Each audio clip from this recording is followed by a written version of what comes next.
Muy buenas noches, en el Templo Alabaré. Los invito el próximo jueves a las 7:30 para reunirnos a través de YouTube y la plataforma Zoom. Dios los bendiga a todos.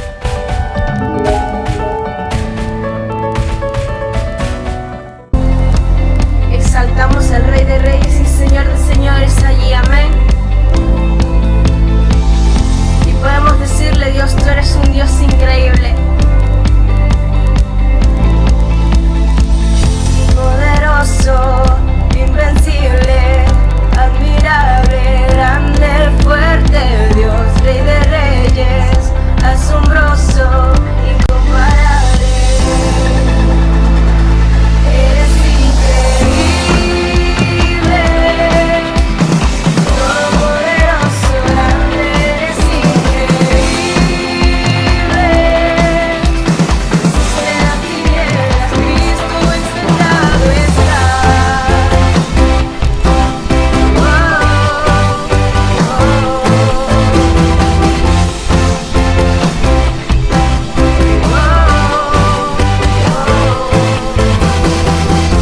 Poderoso, invencible, admirable, grande, fuerte, Dios, Rey de Reyes, asombroso, incomparable. Eres increíble, poderoso, grande, eres increíble. Resiste las tinieblas, Cristo es increíble. Todopoderoso, grande, eres increíble. Resiste las tinieblas, Cristo encerrado está.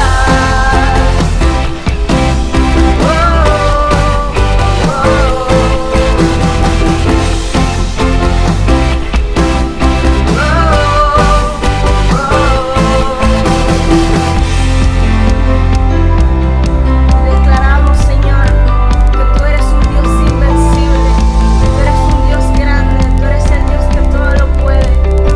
Y te cantamos a ti, Rey, invencible, increíble. Mi Dios, solo tú, tú eres increíble, invencible. Mi Dios, solo tú, tú eres increíble, invencible. Mi Dios, solo tú, tú eres increíble, invencible.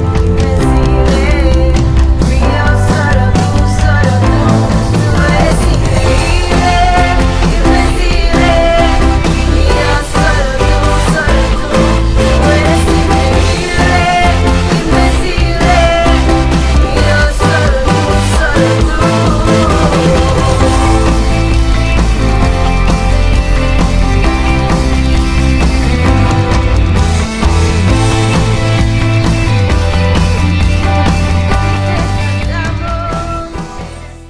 Buenas noches, bendiciones. Qué gusto poder compartir con ustedes en un martes más de estudio bíblico. Estamos contentos y estamos reunidos invitándole que usted vaya corriendo, busque su Biblia, busque su libreta para que tome apunte, ya que estamos haciendo estudios de la palabra cada martes y estamos seguros de que el Señor tiene una palabra de bendición especial para usted en esta noche. Así que esto es una noche de estudio bíblico y hoy estoy en compañía de Abraham. Aquí está Abraham. Abraham, un saludo para los hermanos.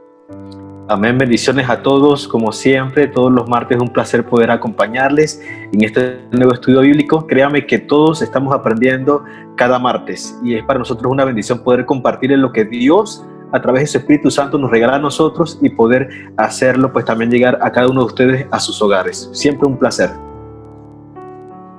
Kenji no nos acompaña en esta noche y bueno, estamos orando por la salud de Abigail, la salud de la familia de Kenji, la familia de Suelen, que Dios los bendiga y les permita levantarse nuevamente, ¿sí? En salud. Igualmente desde aquí, por supuesto, que oramos por la familia de cada uno de ustedes para que Dios los bendiga rica y abundantemente.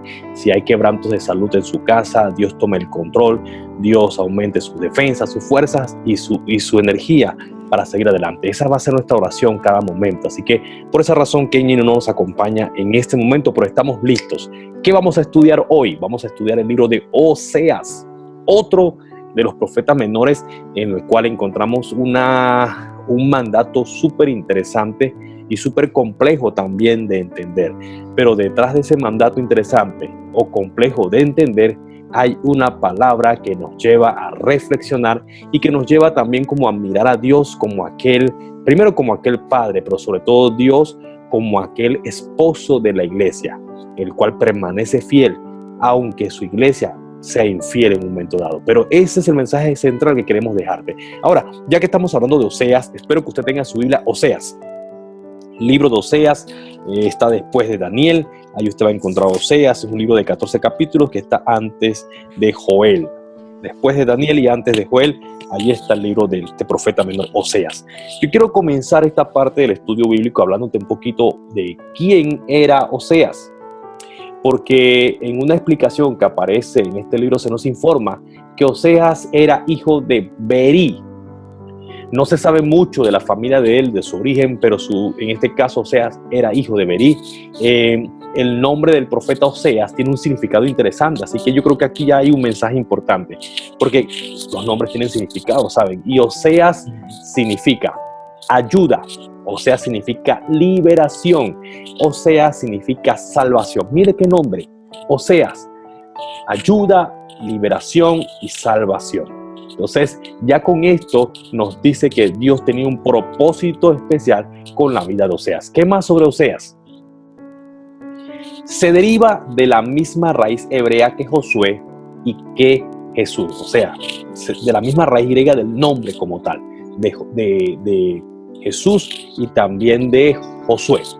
En razón de numerosas alucinaciones hechas en la profecía con respecto al reino del norte, los comentaristas y los estudiosos dicen que suponen que Oseas entonces era oriundo de aquella parte del reino, o sea, de la parte de la división del reino del norte. Se especula esto, ¿no? Según los estudios. Y también se dice que Oseas pudo llevar su ministerio más o menos en los tiempos de Usías, de Jotam, Acaz y Ezequías, quienes fueron reyes de Judá en los días de Jeroboam, el hijo de Joás, rey de Israel. Jeroboam II, en este caso, rey de Israel, reinó desde el año 788 hasta el año 747 antes de Cristo. Y es allí donde se hace un cálculo de que Oseas pudo andar en su ministerio de profeta llevando mensajes al pueblo de Israel, que en ese momento, y aquí ya vamos entrando y conociendo a Oseas, en ese momento había una situación bien interesante en Israel que ya nos va diciendo muchas cosas acerca de esto. No sé, Obed, ¿quieres decir algo más sobre Oseas? Sí, correcto. Para agregar un poco más a lo que es la parte, el marco histórico de este libro y de su autor, su mensaje fue dirigido, como decía Jairo, al reino del norte, o sea, a Israel. Y bien, pues para todos nosotros, los pueblos pues, que hoy en día estamos. Oseas comenzó su ministerio durante el final del próspero, pero moralmente decadente reino de Jeroboam II de Israel, como había mencionado anteriormente. En este tiempo, las clases altas estaban bien, estaban en un poder económico muy bueno, pero ellos oprimían entonces a los pobres. De ahí ya vemos más o menos un contexto de cómo se encontraba el pueblo en este tiempo. Una de las características particulares del libro de Oseas es que emplea muchas imágenes de la vida diaria. Presenta a Dios, como bien había mencionado anteriormente, como esposo, como padre, león, leopardo, entre otros nombres. Y a Israel es ilustrado como esposa, como enfermo, como viña, uvas, como la mujer, como neblina y otros nombres también que se le da en el transcurrir de todos los 14 libros que forman parte de Oseas. Y el mensaje espiritual, que es el que vamos a estar profundizando un poco a través de este estudio, es que la apostasía equivale a un adulterio espiritual. Esto vamos a estar profundizándolo más adelante.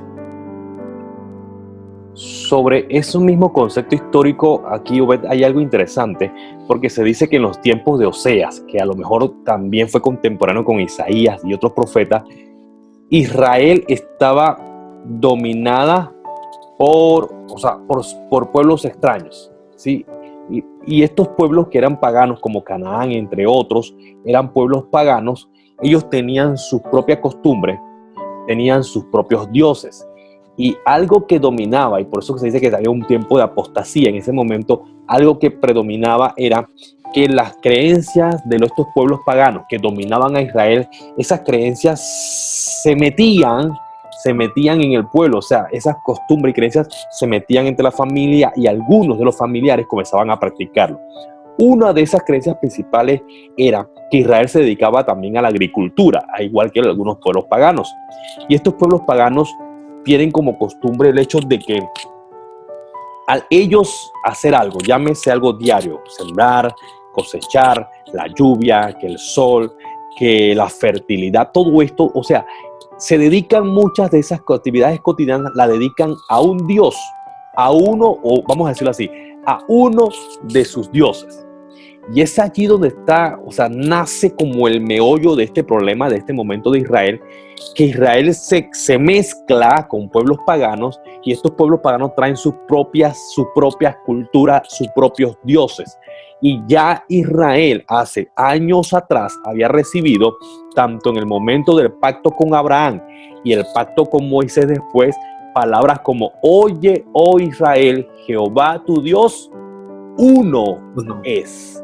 Y decía: no adorarás a dioses extraños, no adorarás a imagen de hombre, no adorarás a imagen de animales, porque Jehová tu Dios es celoso, dice.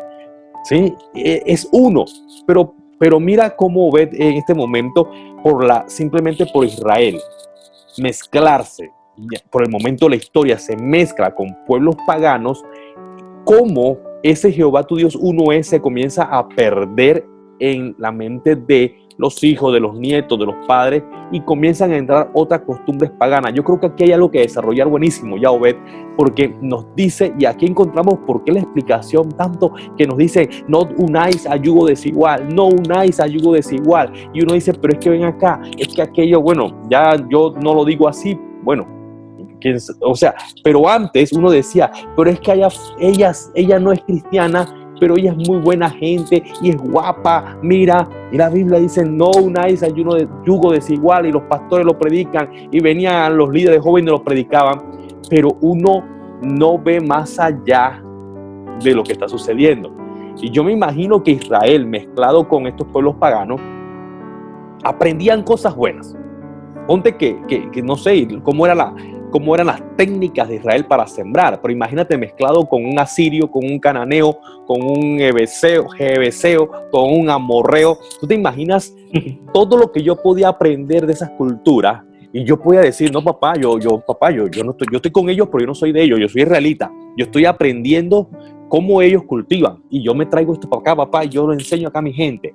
Pero el problema está, ni siquiera la conducta, sino eran los principios y los valores que comparten esas personas. Te voy a dejar porque ya me inspiré. ¿Que tienes algo Correcto. que quieras decir? No, la verdad que esto, como tú dices, es un principio que enseguida pues nos va marcando un norte en cuanto a este estudio. Y también cómo ver cómo Satanás busca el momento exacto de cómo influenciar a través de esas personas que de repente tienen prácticas malas, para que nosotros también caigamos en ese error. Porque, por ejemplo, como había dicho anteriormente, estábamos en un momento en que los pobres eran oprimidos. Como tú dijiste, se dedicaban mucho a lo que era la agricultura. Entonces, ¿qué pasaba? De repente llegaron estas personas, el grupo, los pueblos de Canaán y todo esto, que tenían malas prácticas y fueron influenciando poco a poco. ¿Por qué? El pueblo de Israel cayó, ¿por qué? Por la necesidad que tenían en ese momento. Oye, necesitamos producir frutos, necesitamos producir comida.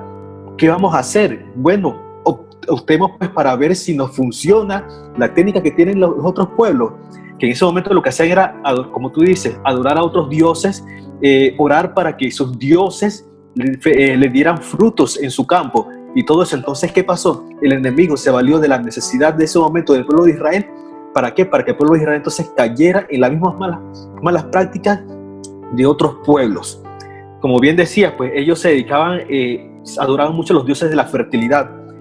¿Para qué? Para que dieran fruto a su tierra. Entonces también como el enemigo muchas veces se aprovecha de nosotros si no estamos espiritualmente fuertes y si no recordamos esos principios y valores fundamentales de nosotros como cristianos.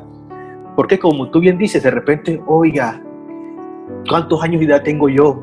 Y he buscado hermanas en diferentes iglesias y nada que encuentre pues una mujer pues que con la que de repente pues pueda sentir que voy a estar bien. ¿Qué pasa? Entonces ya ahí entra el enemigo enseguida a meter mensajes. No, pero es que yo puedo cambiar a ese hombre. No, pero yo puedo cambiar a esa mujer. Yo puedo hacer que venga a la iglesia y todo eso. Y eso hablando solamente del ámbito de pareja. Pero bien sabemos que el yugo desigual también entra en todos los ámbitos. En diferentes ámbitos, no solamente en pareja, sino también el de repente compartir actividades que no agradan a Dios, que sabemos que no agradan a Dios. Compartir con compañeros, sabemos que vamos a estar en este mundo y vamos a compartir con personas que no tienen el mismo principio cristiano que nosotros, pero aún así la Biblia dice que nosotros debemos ser luz, debemos ser lumbreras, debemos ser diferentes a las demás personas. Pero ¿qué pasa? Muchas veces esa lumbrera y esa luz se va apagando poco a poco. ¿Por qué? Porque vamos cayendo en la misma rutina, la misma práctica que las otras personas que nos rodean. En vez de nosotros ser ejemplo a ellos, nosotros entonces estamos imitando la mala conducta de las demás personas.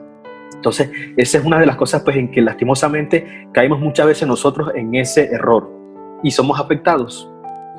Pero mira, aquí hay algo interesante, Obed.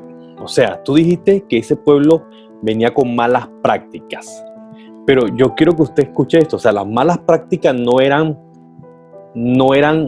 exactamente conductas.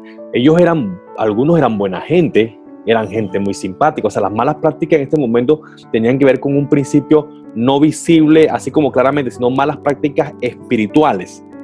Y eso es lo que quiero resaltar en este momento, porque a veces uno está obligado, o sea, en este mundo, por necesidad, estamos obligados a socializar con gente que no conoce a Dios. O sea, estamos obligados porque trabajamos con ellos, trabajamos para ellos, los tenemos como compañeros en el trabajo, en la universidad, en el colegio, etc. Y te das cuenta que no es que sean malas personas, son buenas personas. Son personas que saben mucho y uno tiene que aprender de ellos. El riesgo de esto, ¿dónde está? En los malos principios, en las malas prácticas espirituales. Ahí está el riesgo. Entonces, y más cuando Jairo, que es cristiano, cree en Dios verdadero, sus prácticas espirituales andan como tambaleándose allí. Entonces, cuando me mezclo con personas, muy buenas personas, con malas prácticas espirituales para adorar dioses ajenos, es allí donde está el riesgo. Donde está el riesgo de que Jairo poco a poco vaya flaqueando y cediendo ante esos principios espirituales equivocados. Eso por un lado.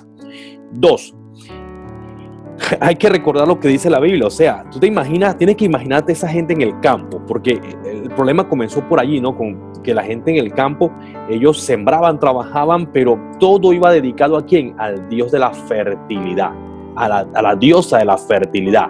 Todo iba dedicado a ello. Entonces, a veces uno hace cosas que no sabe a qué están dedicadas. Y tú mencionabas esto, el yugo desigual no es solamente en pareja, ese es uno y uno de los peores. Pero hay otros yugos desiguales, como tú decías, que hemos practicado, lo he practicado y seguimos practicando muchas veces, sabiéndolo o no sabiéndolo, o de manera inocente caemos. Pero no, el problema está en que no es malo. O sea, alguien me dice, Jairo, escuchar música del mundo, eso es malo. Si la música toda es de Dios, sí es cierto, todo es de Dios, pero muchas veces se generan de buenas personas, simpáticas personas, guapas personas, con mucho talento, con un talento increíble de música, pero el problema está en las malas prácticas espirituales de ellos. ¿A quién le están dedicando esa música? Te estoy seguro que no se están dedicando a Dios, sino que de manera sutil, porque lo dicen, no, esta canción está dedicada al amor. Pero cuando tú vas a ver el origen del amor, te das cuenta que aterriza en una diosa griega, entre diosa Ero, la diosa Atena, etcétera, etcétera, que eran las diosas de ¿quién? Del amor. Entonces la gente te lo dice, solamente que uno no lo capta. Esta música está dedicada al amor. Ah, dedicada al amor, y ahí está el problema. O está dedicada a la mujer, o está dedicada, y así se van, ¿no? Entonces allí uno dice, sí, es verdad, está dedicada al amor, habla del amor, es bonita.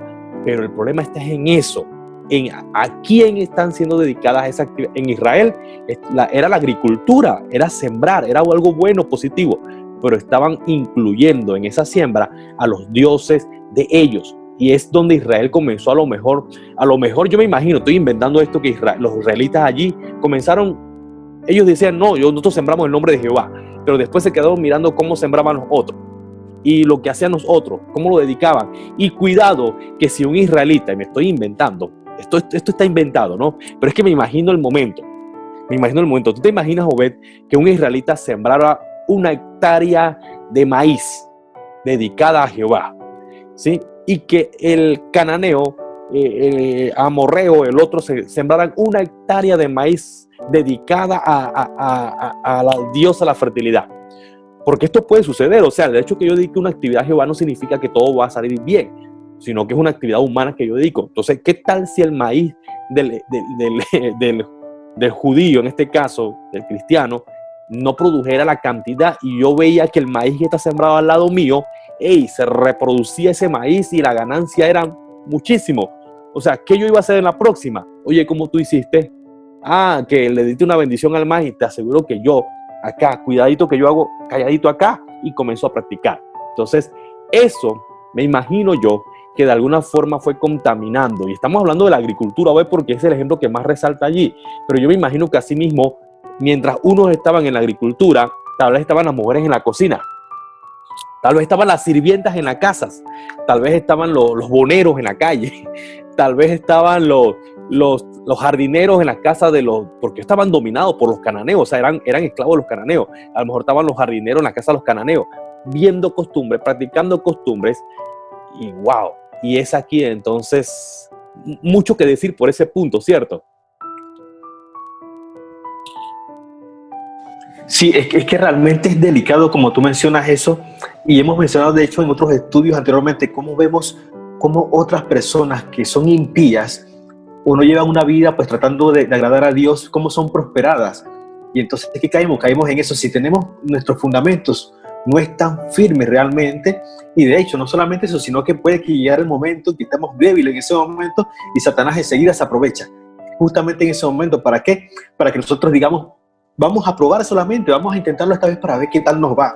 No creo que una vez con que lo haga para ver si realmente funciona o no funciona.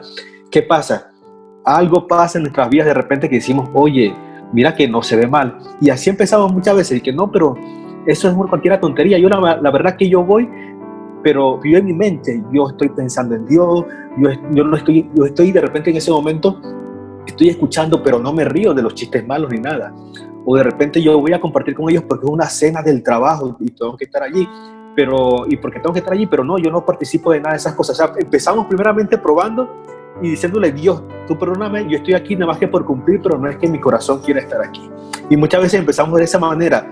Y también, por ejemplo, cuando hablabas, me ponía a pensar muchas veces de que debemos tener algo bien claro, de que todas aquellas cosas que ponemos antes que a Dios, realmente es idolatría realmente. O sea, recordemos que Dios siempre tiene que estar en primer lugar en nuestras vidas. Y me puse a analizar un poco eso. Yo decía, ¿con qué corazón nosotros estamos sirviendo a Dios muchas veces? ¿Qué está en nuestra mente cuando estamos de repente en el altar, ya sea enseñando, ya sea cantando, ya sea tocando un instrumento? En nuestro corazón, en nuestra mente, ¿qué se mueve realmente? ¿Qué pensamiento se mueve? ¿Lo estoy haciendo realmente para Dios? ¿Lo estoy haciendo de repente porque quiero que vean el talento que yo tengo?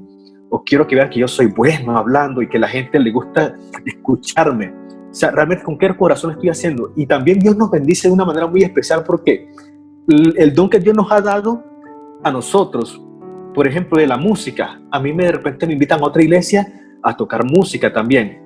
Si usted es bueno, de repente dando que enseñanza, lo invitan a otro lugar a dar enseñanza, pero nuestro corazón, ¿qué se mueve por dentro? Oh, me llamaron porque yo soy bueno hablando y a la gente le gusta escucharme.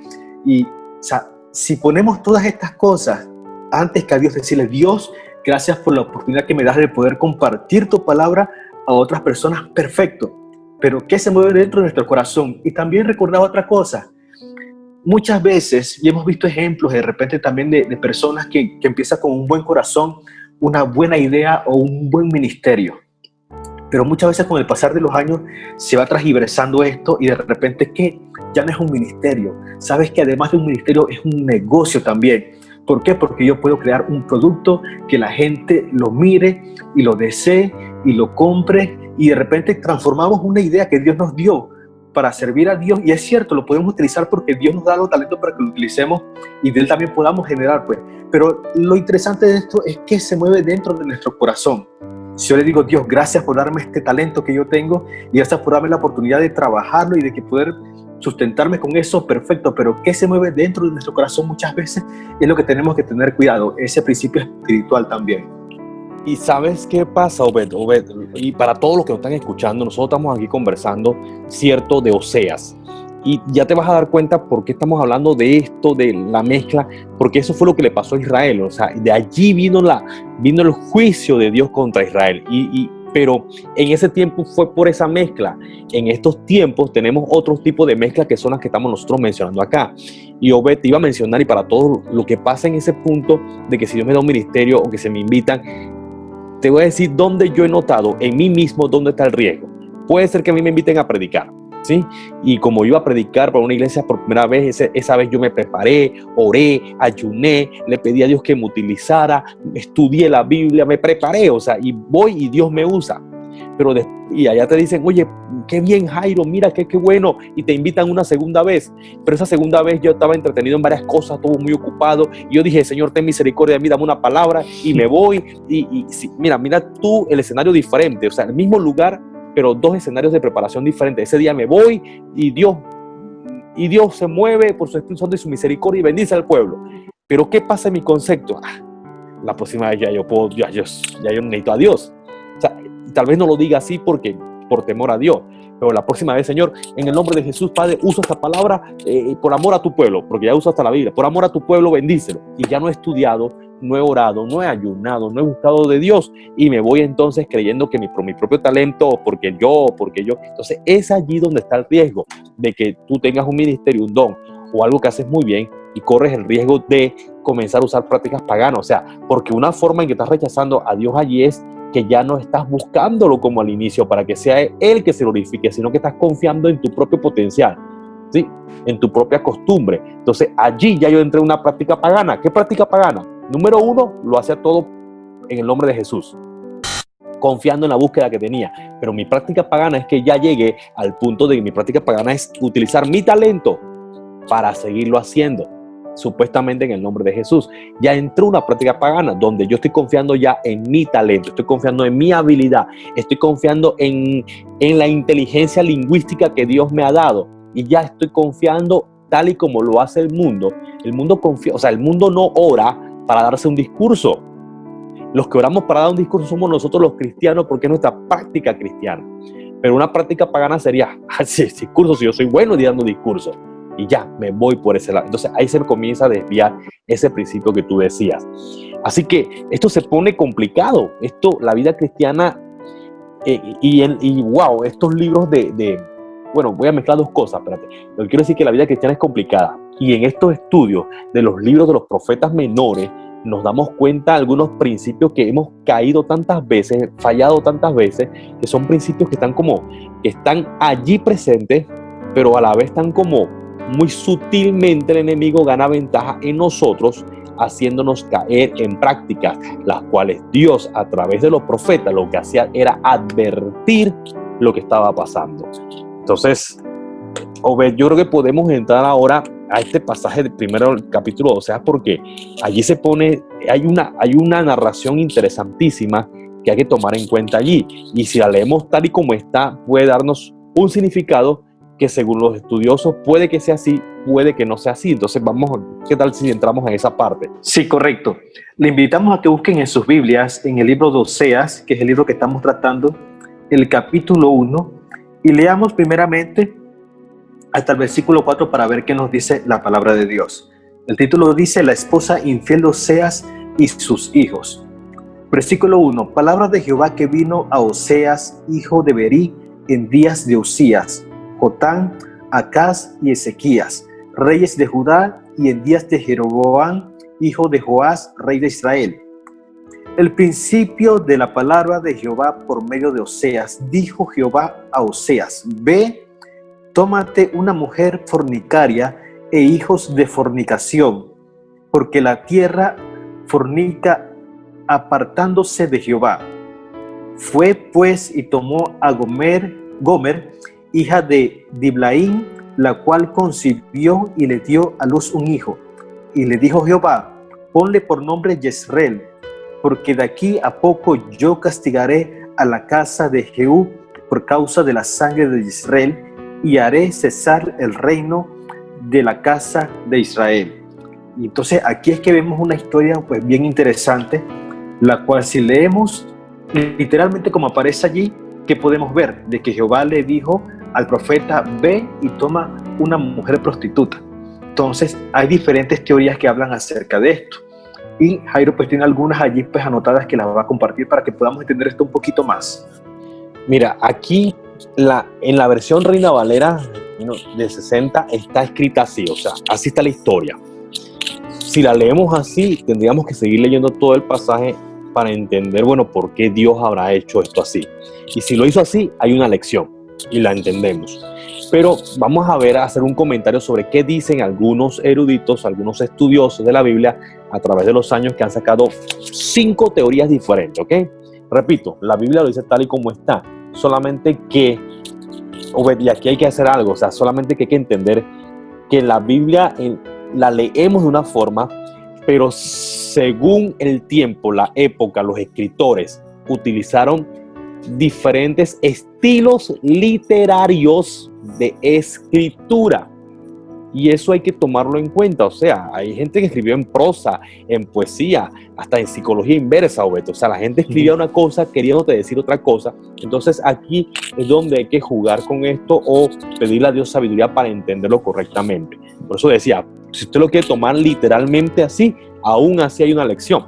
Pero estas teorías son 5 y dicen lo siguiente. Permítame compartirla de este texto para que usted pueda recibirla. Lo primero es, la teoría 1 dice, sí, ok, Oseas recibió un mandato directamente de Dios, que aún estando él soltero fuese y tomara como esposa a una mujer literalmente ramera. Este erudito igualmente dice, esto está escrito así, pero tendríamos que analizarlo muy bien, porque si fuese así como tal, pudiese ser que Dios está dando un mandato que va en contra de su propia naturaleza de santidad. Sí, si te das cuenta, esto, o sea, imagínate que un joven soltero en la iglesia nos diga, Dios me habló y me dijo que me vaya a casar con una mujer ramera. Si nada más que dice, Dios me habló y me dijo que me vaya a casar con una chica que no conoce a Dios, ya eso es una bomba. Ahora que te diga una mujer ramera. Entonces, por eso este erudito dice, ese mandato no tiene que ser tomado literalmente, porque si fuese así literalmente, Dios está dando una orden que va en contra de su principio de santidad. Y dice, este mandato fue escrito metafóricamente para darnos una lección, usando la figura del matrimonio, de una mala relación de matrimonio, como para darnos una lección y hacer una comparación entre el matrimonio que existe entre el Padre, que es Dios, e Israel en este tiempo, que era la iglesia, y actualmente entre Dios como esposo y nosotros la iglesia como esposa. ¿Okay? Esa es la primera teoría. Entonces, veamos, de cada uno va analizando esto. Teoría número 2. La teoría número 2 dice, la experiencia que vino Oseas fue realmente a través de una visión o un sueño. No hubo ni ramera ni casamiento, pero en esa experiencia, visión o sueño, se le pidió a Oseas que aceptara la carga de ser profeta, esposo de un Israel inmoral, Gomer. Aunque posiblemente la mayoría de los eruditos rechazan esta alternativa, porque la participación de Oseas en la metáfora puede ser dar la impresión de ser real, ¿ok? Pero bueno, esta es la teoría 2, una metáfora. No hubo casamiento, no hubo ramera, pero en una visión o sueño Dios le da esta orden para que Oseas figure como el esposo y Gomer, que era su esposa en la visión, como Israel infiel. Esa es la segunda teoría. Teoría número 3. Ok, sí, teoría número 3. Oseas, en este caso el profeta, se casó con una mujer que en el momento que al momento era buena. Porque mira, esta parte de la historia es interesante porque dice que tomó como esposa. O sea, eso no era literalmente de que, bueno, ven acá usted que usted va a ser mi esposa. No, o sea, bueno, está hablando de Osea. Tenías que irte bajo la costumbre de los judíos en todo el proceso hablar con el papá de la mujer, hablar con la mamá, pagar tu dote, etcétera, etcétera, etcétera, para que te pudieras casar. Y la Biblia dice, Oseas tomó como mujer a Gomer, hija de, y te das cuenta que ahí lo resalta, porque ahí dice, o sea, no era ninguna mujer abandonada, ni ninguna, no. Por aquí está, quiero ver esa parte. Versículo 3, fue pues y tomó a Gomer, hija de Diblaim. O sea, si mencionó al papá aquí, era porque, vean acá, era una relación seria, estamos hablando de casamiento. Pero entonces por eso se dice, puede ser que en este momento Gomer, en el momento de la boda, era buena y fiel, pero puede ser que más tarde se tornó infiel, ramera, cuando abandonó al esposo y participó en los ritos de fertilidad de los cananeos. En este caso, la vida de Oseas fue una parábola viva, y la frase mujer fornicaria de Oseas 1, versículo 2, se refiere a lo que Gomer llegó a hacer en otras palabras. Oseas se casó con Gomer, pero ella no era una ramera en aquel momento, sino que luego se prostituyó, pero aquí la prostitución no es de acto, sino se prostituyó, ¿cómo se diría? De pensamiento, de costumbre, de espiritualidad. Creo que tú tienes una palabra por ahí, en antes, o sea, comenzó a haber una apostasía, se dice. Sí, correcto, apostasía. Una apostasía que al final es espiritual realmente en ese caso. Bueno, aunque en ese momento lo que tú estás mencionando es que compartió prácticas que justamente pues realizaban otros pueblos que no adoraban a Dios, por así decirlo. Entonces, o sea, que fue una prostitución, pero en costumbres, en acciones y prácticas más que todo. Por ahí tú lo dijiste antes, un adulterio espiritual, una fornicación espiritual, algo así, ¿verdad? Correcto, sí, correcto, adulterio espiritual, que es el principio realmente que estamos viendo en lo que es la conducta del pueblo de Israel, que vivían un adulterio espiritual. Y esa palabra es fuerte, o sea, tenemos que imaginarnos cómo Dios mira nuestro pecado espiritual de creer en otras costumbres, de creer en otros dioses que no es Dios. Lo mira como un adulterio, como una fornicación espiritual, como una apostasía. Bueno, entonces esta es la tercera teoría, y me parece interesante. Me parece interesante porque recuerda que todo lo que contamos antes en la introducción era que a lo mejor Gomer iba, no sé, a lo mejor Gomer trabajaba en casa de familia, a lo mejor Gomer trabajaba en la agricultura, no sé, algo hacía en su empleo, que tenía costumbres, o sea, compartía con otras mujeres, y a lo mejor algo copió, algo escogió, algo oyó y comenzó a practicarlo, y luego se convirtió entonces en esa mujer ramera, pero espiritualmente. Entonces, esta teoría me hace mucho sentido, mucho sentido. Vamos a la cuarta teoría, para seguir entendiendo cómo se puede leer, estudiar e interpretar este capítulo 1. Otra interpretación es que Gomer no era una ramera, sino una adoradora de Baal. Por lo tanto, era culpable, aquí está la palabra Obed, de fornicación espiritual. Pero aún así, parece extraño que Dios pidiera a un profeta que se casara con una mujer incrédula. Pero bueno, esta es otra teoría que intenta explicar que no era literalmente fornicaria, adúltera, en carne, sino en su adúltera, en su mente, en su pensamiento, pero con respecto a la parte espiritual. Y creo que, aquí está la quinta teoría que quiero compartirle. Esta quinta teoría dice, es parecida a la explicación del sueño que vimos en la teoría número 2. Es parecida a la explicación del sueño. En el párrafo, la teoría que se muestra presenta un mensaje con una alegoría para enseñar las consecuencias espirituales de la infidelidad de Israel. El escritor lo que hace entonces es presentar un lenguaje alegórico, figurativo, eso es como que crea una historia donde él mismo es el actor principal. Mira, hay gente que se escribe que su vida la traslada a una historia, escriben un libro donde él es el actor principal que se ve involucrado en tantas complicaciones. Bueno, esta teoría dice que Oseas crea una historia donde es el actor principal, se pone él como el esposo traicionado, y pone a Gomer como la pareja de ese esposo traicionado, que se convierte en una ramera espiritual. Sea cual sea la teoría, me parece que las 5 aún así siguen dando en el blanco de lo que Dios quiere enseñarnos como pueblo de él, las 5. Y si lo agarramos tal y como está, bueno, que esa es la primera teoría, tal y como está, sí, las 5, las 5 nos hablan directamente sobre cómo deben ser nuestros principios cristianos y qué Dios piensa de cuando nos desviamos de esos principios.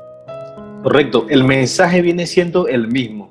Y realmente, como hemos visto y has mencionado anteriormente, Jairo, hasta mismo Jesús se valió de parábolas para poder darnos una enseñanza a nosotros práctica para que la pudiéramos entender. Y también Dios sabe y nos ha dejado en las Escrituras formas de como tú dijiste, pues literarias, para que nosotros también podamos entender con un poco más, de repente, poder vivir lo que Él nos está escribiendo a través de sus profetas. Y definitivamente, una de las cosas que nos hemos dado cuenta estudiando estos profetas es de que Dios llamó a cada profeta en particular, primeramente porque tenían características para el mensaje también que iban a dar, porque todos tienen un mensaje diferente en diferentes tiempos, quizás para diferentes pueblos también, algunos compartían el mismo pueblo, pues y todo esto, pero lo cierto es que Dios escogió a Oseas, y Oseas prácticamente lo que nos está enseñando es también que cómo él como profeta vivió también, porque tuvo que tratar de vivirlo él para poder entender cómo Dios se sentiría, cómo Dios se siente realmente con un pueblo que vive un adulterio espiritual. Entonces, él para poder entender eso, ya sea pues cualquiera de las teorías que se mencionó anteriormente, lo que sí es cierto es que él tuvo que vivir algo, un poco de eso, de lo que Dios está sintiendo realmente. Y esto también me lleva a pensar, pues muchas veces nosotros pasamos por circunstancias difíciles muchas veces, en nuestras vidas, en nuestros hogares, en nuestros trabajos, diferentes situaciones, personalmente, profesionalmente, situaciones en las que uno se pregunta a Dios, pero ¿por qué me has traído a este punto? O Dios, ¿por qué me permites vivir tal situación? Y lo que sí debemos tener en cuenta es de que Dios por algo permite las cosas. Y una de las cosas que siempre que Dios nos trae a nuestro corazón como para sentirnos mejor también y sabiendo de que es así, es de que Dios muchas veces nos permite pasar por situaciones. ¿Para qué? Para que podamos compartirlas con otras personas y podamos hacerle entender, mira, a mí me pasó esto, yo puedo sentir lo que tú sentiste en un momento dado y yo sé que tú puedes salir de la situación en la que estás. Dios escogió a cada profeta particularmente con un propósito específico, un mensaje específico, un llamado, los preparó durante su vida realmente, porque de repente en las escrituras no aparece mucho de las historias de estos profetas, de la mayoría de ellos no aparece mucho, pero lo que sí sabemos es que si Dios escogió a esa persona en particular es porque Dios desde el principio lo escogió para que viviera ciertas situaciones en su vida para prepararlo para ese momento dado. O sea, muchas veces yo dije, bueno, Dios, ¿qué quieres? ¿Qué esperas de mí? De repente muchas veces en diferentes situaciones debemos entender y decirle, Dios, no sé por qué me permites pasar por esto, pero sé que va a llegar el día en que yo voy a entender por qué pasé por todas estas situaciones y eso va a hacer que mi mensaje dado por ti para la persona que Dios tiene predestinada vaya con fuerza, vaya con fe, vaya sabiendo de que eso es lo que Dios quiere que yo te diga. O sea, yo realmente puse en ese momento porque sea como sea, de cualquiera de las 5 teorías, lo cierto es que Oseas vivió en ese momento, ya sea en carne propia o espiritualmente o emocionalmente, la situación de que Dios vivía y vive muchas veces, porque actualmente yo sé que Dios también está viviendo, porque muchas veces nosotros también por diferentes situaciones nos apartamos y ponemos cosas o personas antes que a Dios, y eso es idolatría. Entonces debemos tener mucho cuidado con eso, pero también saber de que Dios te escogió con un propósito. Y lo cierto que, bueno, aquí prácticamente estoy hablando ya de 2 puntos, dos formas de verla, porque estamos hablando de un pueblo idólatra y también estamos hablando de un profeta pues que dio un mensaje contundente, pero que tuvo que vivir o vivir hasta cierto punto una experiencia pues para poder compartir ese mensaje que Dios quería dar a su pueblo. Y yo creo que aquí está el mensaje principal. O sea, Israel adulteró costumbres, ritos, creencias, adoró, imploró a otros dioses por lluvia, por comida, por siembros, por los animales, porque la idea de la fertilización era que los animales se reprodujeran. O sea, Israel pecó en muchas cosas en su vida, pero si te das cuenta, bueno, es que el pecado es así. O sea, uno no peca en cosas espirituales, sino que, bueno, sí, pero lo que quiero decir es que el pecado de Israel tuvo en cosas cotidianas del diario vivir.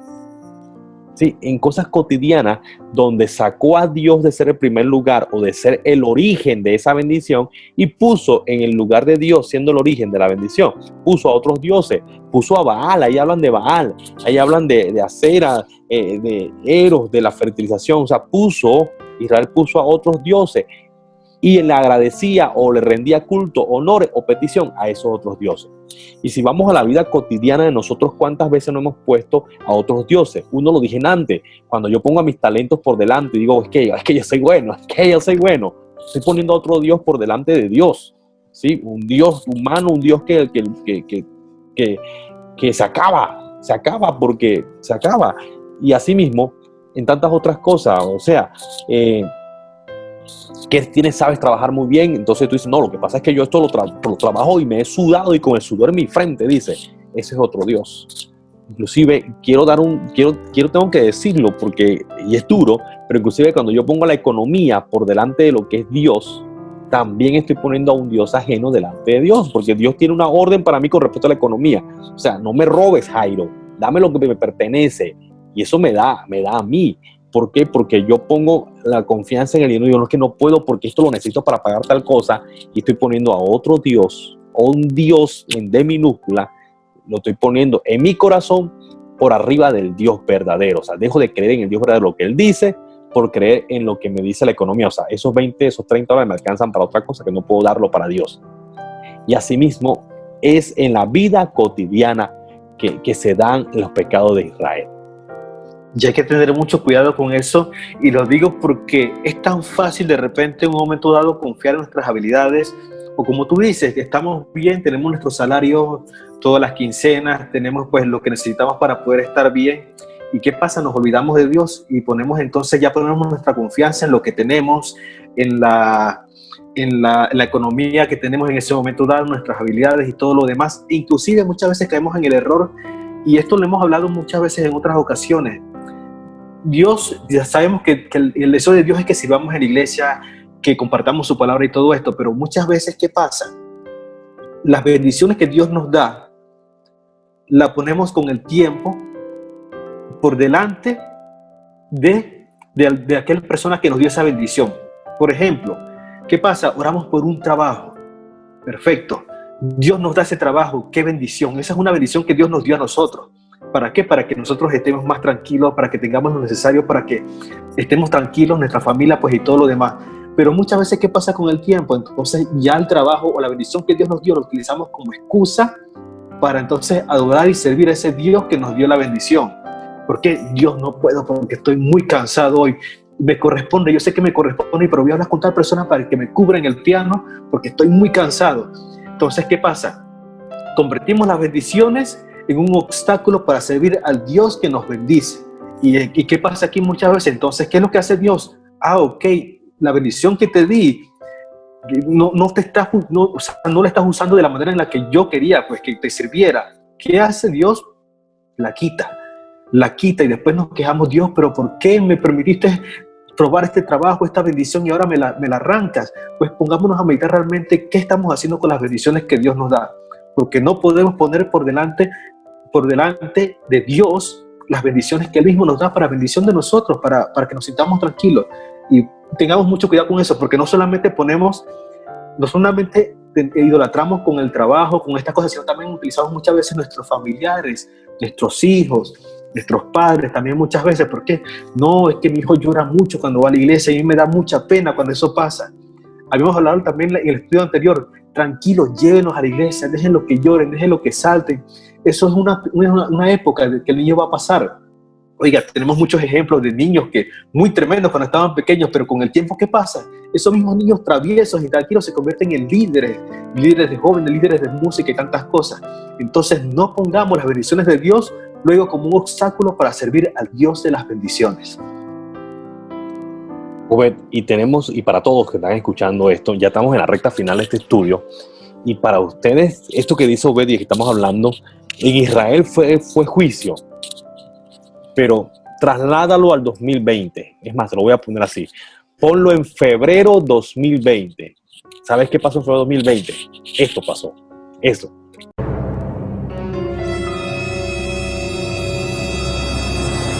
lo que estamos viviendo hoy.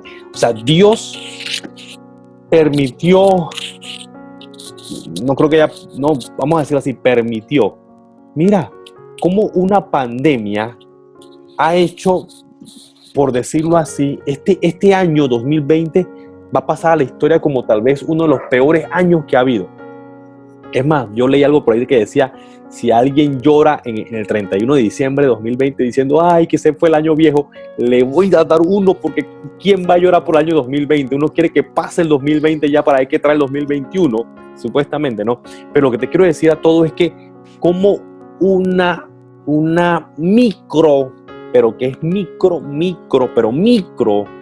microvirus ha desestabilizado al mundo entero, lo ha paralizado, lo ha desestabilizado, ha matado ya, creo que estamos arriba del 1 millón de personas. Los países poderosos económicamente, cómo los ha agarrado y el virus, cómo lo ha agarrado y lo ha volteado, cómo el dinero no puede parar una cosita que no la podemos ver con nuestros ojos. Como a países, mira cómo a países que están en este momento, que eran por lo menos fiesta fija, carnavales, como ha hecho, no hay carnaval. Brasil, Río de Janeiro, no hay. O sea, cómo Dios permite las cosas. Y nos ha tocado, o sea, nos ha permitido tocar, no sé si eso fue, no sé si nos tocó con la uña o la puntita de la uña, nada más que nos tocó al mundo, y cómo hemos quedado vuelto nada. O sea, la economía se ha volteado. El sistema se ha paralizado, las grandes fuentes de riqueza quedaron temblando. Por ejemplo, el petróleo quedó temblando porque, oye, la gente no está consumiendo, no están saliendo, y se vino abajo el precio del barril del petróleo con un virus. O sea, Dios puede, Dios sabe y puede y sabe cómo hacerlo, hacer que su iglesia nuevamente mire y diga, te la sabes toda, Dios, te la sabes toda. Y algo así pasó porque Dios emitió un juicio contra Israel en este momento. Y me gusta que al final de esta historia, el profeta, como todo profeta, también lo sufrió, se enojó, dijo, pero el profeta termina el libro de Oseas, como tú lo tenías por allí, termina el libro de Oseas haciendo un llamado al arrepentimiento. Sí, creo que está en Oseas capítulo 14. Y también me dijiste que también se refleja en un salmo, si lo puedes encontrar por allí, porque como el profeta termina su tiempo, su profecía, nuevamente haciendo un llamado al arrepentimiento. Y es como ese llamado, es como esa oportunidad que Dios da de decir, hey, porque esto es así. O sea, aquí hay algo importante. O sea, Israel falló, idolatró, falló al esposo, pero el esposo dice en este estudio que aunque la mujer fallara, el esposo seguía siendo fiel y no se iba a divorciar de esa esposa, sino que iba a estar allí esperando que esa esposa volteara y dijera, ¿sabes qué? Fallé, me fue mal, me estrellé, me fue mal. O sea, eso te habla de la humanidad, humanamente te ayuda a entender cómo es el corazón de Dios, qué nivel de perdón tiene Dios para con su pueblo, que aunque fallemos, Él sigue siendo fiel. Y Oseas termina haciendo un llamado. ¿Lo tienes, Obed, allí, el llamado que hace Oseas? Correcto. Vamos primeramente, voy a leer este párrafo. Dice, Oseas terminó su profecía con otro llamado al arrepentimiento y una promesa del perdón de Dios. Él incluso les dio las verdaderas palabras de arrepentimiento que se debían usar en la tierra de cautiverio. Muchos de ellos se arrepintieron y sin duda usaron algunas palabras que Oseas había sugerido. Algunas de estas palabras aparecen en el libro de Salmos, capítulo 126, del 1 al 4, y son palabras que hemos escuchado mucho e inclusive aparecen en cantos. Cuando Jehová hiciere volver la cautividad de Sión, seremos como los que sueñan. Entonces nuestra boca se llenará de risa y nuestra lengua de alabanza. Entonces dirán entre las naciones, grandes cosas ha hecho Jehová con estos. Grandes cosas ha hecho Jehová con nosotros. Estaremos alegres. Haz volver nuestra cautividad, oh Jehová, como los arroyos del Nehueb. Y también nos dice, nuestro gran y misericordioso Dios siempre recibirá con gozo a quienes regresen a Él con todo el corazón. Jesús les dijo, venid a mí todos los que estéis trabajados y cargados, y que dice, y yo os haré descansar. Esto aparece en el libro de Mateo, capítulo 11, versículo 28 al 30. El libro de Oseas, en el capítulo 14, también nos habla acerca de cómo Dios también aparece al pueblo de Israel de otra manera. Veamos en el capítulo 14, el versículo 4. Dice de la siguiente manera: yo sanaré su rebelión, los amaré de pura gracia. De pura gracia. O sea, que no era merecido, solamente de pura gracia y misericordia los amé. Porque mi ira se apartó de ellos. Yo seré a Israel como rocío. Él florecerá como lirio y extenderá sus raíces como el Líbano. Se extenderán sus ramas y será su gloria como la del olivo y perfumará como el Líbano. Y aquí nos habla entonces de cómo Dios restaura y perdona al pueblo de Israel, como dice bien la Biblia, de pura gracia solamente. Increíble, porque está hablando de, o sea, es increíble porque está hablando del esposo traicionado. O sea, Dios es el esposo traicionado según esta metáfora, pero dice de pura gracia, o sea, no te lo mereces, no me lo merezco. De pura gracia dice que es un favor no merecido. Yo creo que, hermano, hermana, usted que nos sintoniza en esta noche, estamos aquí de pura gracia. De pura gracia estamos dirigiéndonos a ustedes en esta noche. De pura gracia encontramos el oportuno socorro. De pura gracia, honestamente. Pero, y esa gracia es la misma de ayer, hoy, y también es para usted, y es siempre la gracia y la misericordia de Dios. Yo creo que vale la pena recibir ese llamado de Oseas y arrepentirnos como algunos se arrepintieron en ese momento. Y mira dónde sale este canto, o sea, de dónde nace este canto cuando él hiciera volver, dice, desde la cautividad. Entonces nos alegraremos, me gozaré, pero es cuando yo recibo. Imagínense la esposa volver a casa y decirle a su esposo, mirando a la cara, te fallé una y otra vez, pequé contra ti una y otra vez, sí, adulteré una y otra vez. Pero ese esposo, imagínense al padre, yo no sé, le agarró las manos a la esposa, le agarró el rostro allí, la cara, y dice, te perdono y te perdono. ¿Pero por qué? Simplemente te perdono de pura gracia. ¿Está usted dispuesto a aceptar ese perdón del Señor en esta noche? ¿Está usted dispuesto a aceptar ese llamado de arrepentimiento, tal y como lo hizo Oseas, aceptarlo en su corazón? Yo creo que vale la pena en esta noche que usted nos acompañe y tengamos una oración diciendo al Señor, permíteme volverme a ti, volver mi corazón, volver mi mirada, volver mis principios, volver mis creencias únicamente al Dios verdadero, al Padre y al Esposo, que a través del libro de Oseas nos habla a cada uno. Entonces, ¿qué tal lo ves si tú nos diriges en esa oración de llamado a arrepentimiento? Amén. Damos gracias a Dios en esta noche, inclinemos nuestros rostros y clamemos al Padre. Gracias, Señor Jesús, te damos por tu inmensa misericordia, por tu favor, Señor, por tu amor, por todo lo que nos regalas, Padre Celestial, por la vida, por la familia, por la salud, Padre Celestial, por todas las bendiciones que nos has dado, Señor, por cuidarnos, Señor, desde el principio, por habernos escogidos aún antes de que naciéramos, Padre Celestial.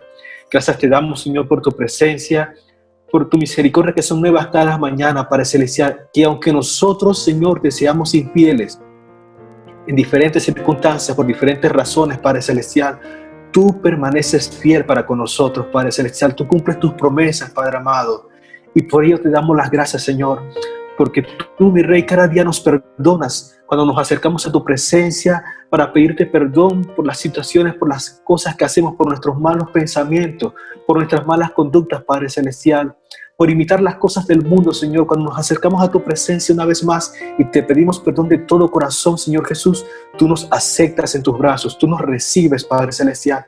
Y como hemos visto en tu palabra, Señor, es por pura gracia, Señor, pura misericordia, porque no merecemos, Señor, ni siquiera la vida, no merecemos todas las bendiciones que nos das, Padre Celestial, pero aún así tú te places y te regocijas, Señor, en bendecirnos y amarnos cada día más, Señor Jesús, porque estamos convencidos de que nada de las cosas que hagamos, Señor, bajará, Señor, tu amor para con nosotros. No, porque tu amor es eterno, tu amor es infinito, tu amor no depende de nuestra conducta. Tú nos amas, Señor.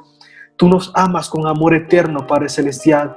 Tú aborreces el pecado que muchas veces está en nuestras vidas, Padre de la gloria, y es por ello que en esta noche, Señor, de todo corazón te pedimos perdón y nos arrepentimos de todo pecado, Señor, ya sea con nuestras palabras, Señor, con nuestras conductas, mi Rey, con la forma en que nos expresamos, Señor, por nuestros pensamientos. Te pedimos perdón por cada pecado, por cada mal pensamiento, Padre Celestial. Y te pedimos, Señor Jesús, en esta noche que tú una vez más entres a nuestras vidas, a nuestros corazones, Señor, nos redimas, Señor, nos levantes, Padre Celestial, porque sabemos que tú te entregaste en la cruz del Calvario solamente por amor de nosotros, por amor a nosotros, Señor, para darnos vida, para darnos la oportunidad, Señor, de tener una vida en victoria contigo, Padre Celestial. Y te pedimos, Señor Jesús, que tú nos levantes una vez más, Señor, con tu gracia, nos hagas santos delante de tu presencia, y te pedimos que escriba nuestros nombres en el libro de la vida, mire, que podamos gozar una eternidad contigo, Padre Celestial. Gracias, Padre, por tu presencia y por tu pura gracia, Señor, que cada día es inmensa para con nosotros. En el nombre de Cristo Jesús, amén y amén.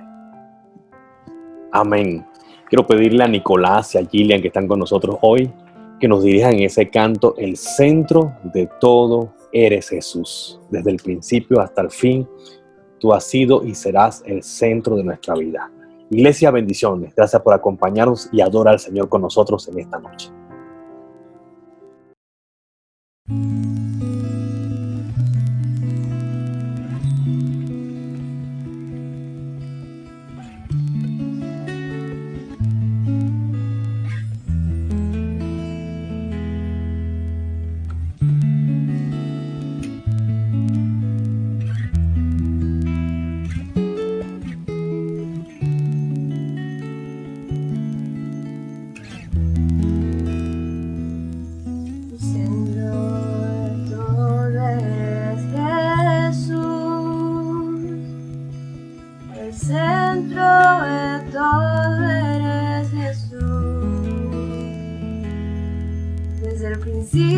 Hasta el fin, tú has sido y siempre serás Cristo, Cristo, el centro de todo eres Jesús. Díselo allí, el centro de todo eres Jesús.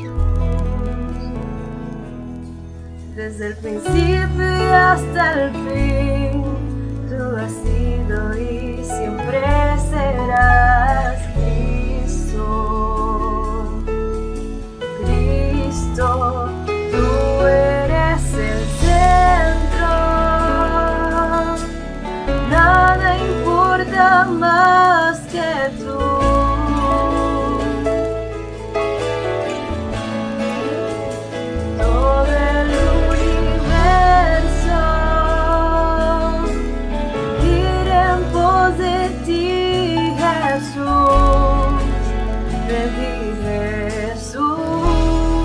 El centro eres solo tú.